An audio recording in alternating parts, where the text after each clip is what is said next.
Maire, mes chers collègues, vous ne serez pas surpris que j'intervienne sur cette délibération à propos de Michel de Montaigne, bien évidemment, puisque je voudrais vous faire une double proposition.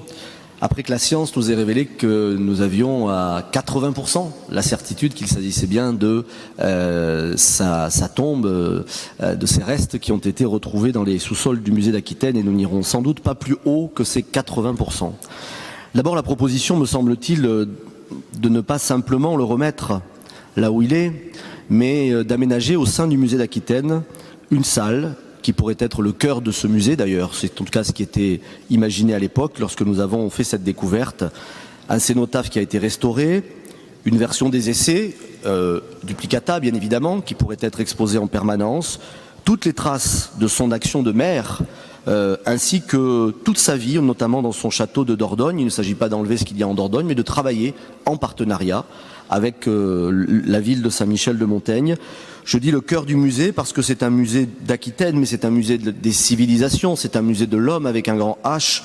C'est pas pour rien si nous avons des liens très forts avec le musée de l'homme à Paris. Et d'ailleurs, peut-être que nous pourrions à cette occasion questionner intelligemment le sujet du nom du musée, puisque musée d'Aquitaine, nous, ça nous parle. Mais pour beaucoup, musée d'Aquitaine, ça ne dit pas ce qu'il y a à l'intérieur. Les collections extra-européennes sont extrêmement importantes. Ça n'est même plus le nom exact de notre région. Ce n'est pas à nous d'en décider. Il faut que des scientifiques y réfléchissent. Mais cela pourrait être l'occasion de valoriser aussi Michel de Montaigne dès le nom ou le sous-titre de notre musée. Donc, une salle au cœur de ce musée sur lequel, au fond, s'appuie la pensée de Montaigne. Et deuxièmement, j'ai écrit au président de la République pour lui proposer que Michel de Montaigne entre au Panthéon. Alors, le pourquoi peut paraître assez évident, je passerai rapidement dessus. Toute la pensée humaniste, la tolérance intellectuelle, la diversité des cultures, la paix, le féminisme. Je pense à cette phrase, je n'en citerai qu'une: les femmes ont raison de se rebeller contre des lois auxquelles elles n'ont pas participé. La relativité des coutumes. Bref, une influence considérable sur le monde occidental qui va nécessairement permettre la pensée, le siècle des Lumières et la Révolution française. Les liens sont absolument évident d'un point de vue politique. Alors, à toute entrée au Panthéon, il y a débat.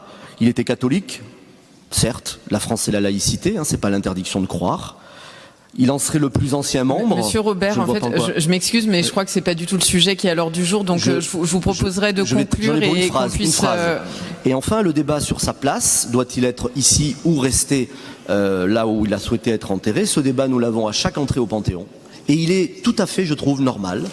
Il y a différentes manières d'entrer au Panthéon. Vous savez que Joséphine Baker n'est pas au Panthéon, ses ossements n'y sont pas, ils sont restés en Dordogne. On peut y entrer par une plaque, on peut y entrer de plein de manières, mais je crois que l'intérêt supérieur de la nation, parfois, c'est de dire cette personne doit être là parce qu'elle a concouru à faire ce qu'est la France, c'est-à-dire la patrie des Lumières. Voilà la proposition, la double proposition qui est faite. Je vous remercie de votre attention. Merci.